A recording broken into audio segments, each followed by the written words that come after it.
pimpinan dan keluarga besar PT Darul Umroh Al-Haramain mengucapkan selamat menunaikan ibadah puasa 1441 Hijriah. semoga amal ibadah kita Diterima Allah Subhanahu wa Ta'ala. Bismillahirrahmanirrahim. Assalamualaikum warahmatullahi wabarakatuh. Alhamdulillahi rabbil alamin. Hadana lihadza wa ma kunna linahtadiya laula an hadana Allah. Allahumma salli wa sallim wa barik ala nabiyyina Muhammad sallallahu alaihi wasallam wa ala alihi wa ashabihi ajma'in. Sahabatku, sahabat dakwah dai muda Sumatera Utara. The miracle of Quran, kemukjizatan Al-Quran dalam momentum besar Nuzulul Quran 17 Ramadan. Bagaimana Al-Quran hadir sebagai guidance of human, petunjuk untuk manusia lintas zaman, lintas peradaban. Syahrul Ramadan alladzi unzila fihi Al-Quran hudan linnas wa bayyinatin minal huda wal furqan. Di bulan suci Ramadan diturunkannya Al-Quran sebagai petunjuk untuk seluruh umat manusia, penjelas dari petunjuk tersebut dan sebagai pembeda. Maka kemujizatan Al-Quran yang hadir di masa turunnya di zaman Nabi Muhammad sallallahu alaihi wasallam, dengan kemujizatan Al-Quran maka umat Islam dapat bangkit membangun peradaban. Al-Quran sebagai pondasi, Al-Quran sebagai dasar sendi-sendi lahirnya peradaban Islam yang mampu menaklukkan dunia. Maka kemujizatan Al-Quran yang sama yang harus kita hadirkan hari ini, di mana Al-Quran mampu menaklukkan kecerdasan intelektual di dunia modern dan digital ini. Banyaknya para profesor-profesor yang takluk di hadapan Al-Quran. Profesor William Brown yang takluk di hadapan Al-Quran sebagai tokoh pakar biologi yang mengatakan setiap dedaunan itu bersuara, dalam konsep Islam disebut dengan bertasbih, dan akhirnya dia tunduk di hadapan Al-Quran dan menyatakan keislamannya. Dia bersyahadat dengan Islamnya.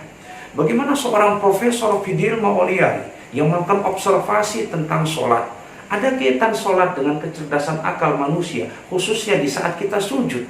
Maka Profesor Fidelma Oliari, ilmuwan ahli syaraf, tunduk di hadapan Al-Quran, the miracle of Quran, dan ini merupakan kemujizatan Al-Quran di zaman ini.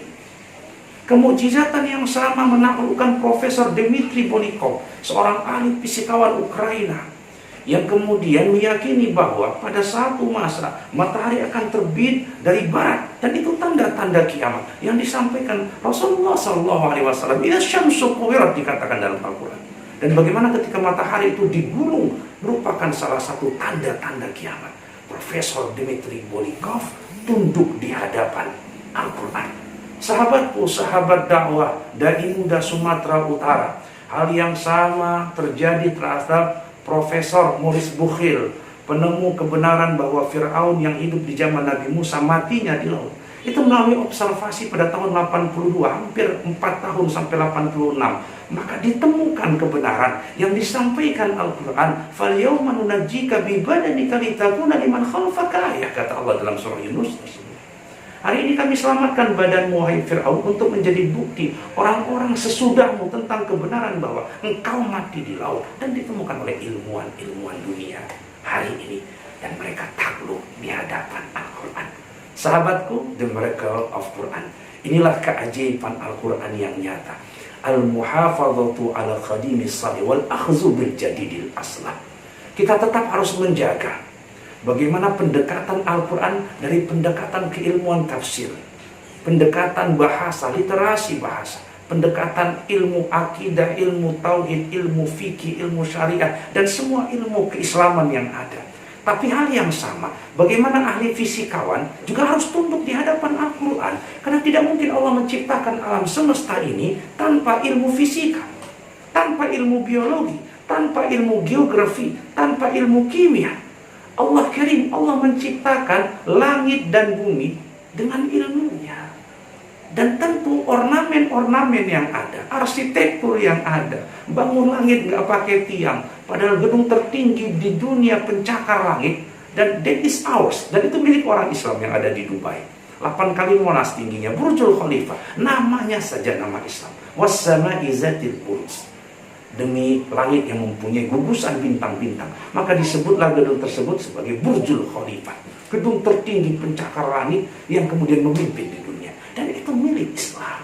Maka hari ini the miracle of Quran, keajaiban Al-Quran, kemukjizatan Al-Quran tetap harus hadir. Estafet pelanjut keilmuan, keislaman, melanjutkan regenerasi tafsir Ibnu Katsir yang ada, melanjutkan regenerasi tafsir Zainal Arifin Abbas yang ada dari Sumatera Utara, Buya Hamka. Lahirlah para mufasir hebat dari khususnya kota Medan ini yang akan mendunia. Tapi lebih dari itu, Islam yang sama dalam rahimnya melahirkan seorang bapak kedokteran dunia yang disebut namanya Ibnu As-Sina, Avicenna dalam bahasa Persia, juga berasal dari rahimnya Islam dan dia belajar tentang Al-Quran. Bagaimana Al-Khwarizmi, father of algebra, bapak matematika dunia, yang menemukan angka 1, 0 sampai dengan 9 itu adalah muslim, dan dia lahir dari rahimnya Islam ini. Sahabatku, sahabat dakwah dari muda Sumatera Utara, the miracle of Quran. Inilah keajaiban Al-Quran dan kemukjizatannya yang kita harus hadirkan dalam setiap langkah-langkah kesuksesan kita. Jadi presiden yang hafiz Quran. Jadi jenderal yang hafiz Al-Quran. Jadi menteri, jadi legislatif, jadi triliuner, jadi pengusaha, jadi apapun, tetap bernuansa Al-Quran. Kita tidak memisahkan di mana hafiz Quran dan di mana para ilmuwan. Jadi profesor lah, ahli fisika, ahli matematika, ahli biologi, ahli kedokteran, silahkan. Dan dia merupakan min hufazil Quran, dari orang-orang yang menghafal Al-Quran. Semoga Fodium sebagai forum silaturahmi dai muda Sumatera Utara dapat melahirkan generasi-generasi itu, lahir para ulama, lahir para ilmuwan, lahir para pemimpin-pemimpin hebat dari rahim Al-Quran, the miracle of Quran. Kota Medan, kota bertuah, rumpun Melayu di tanah Delhi. Bulan Ramadan, bulan yang berkah, dakwah Fodium insyaallah gerakan menyelamatkan negeri. Taqabbalallahu minna wa minkum siyamana wa siyamakum. Assalamualaikum warahmatullahi wabarakatuh.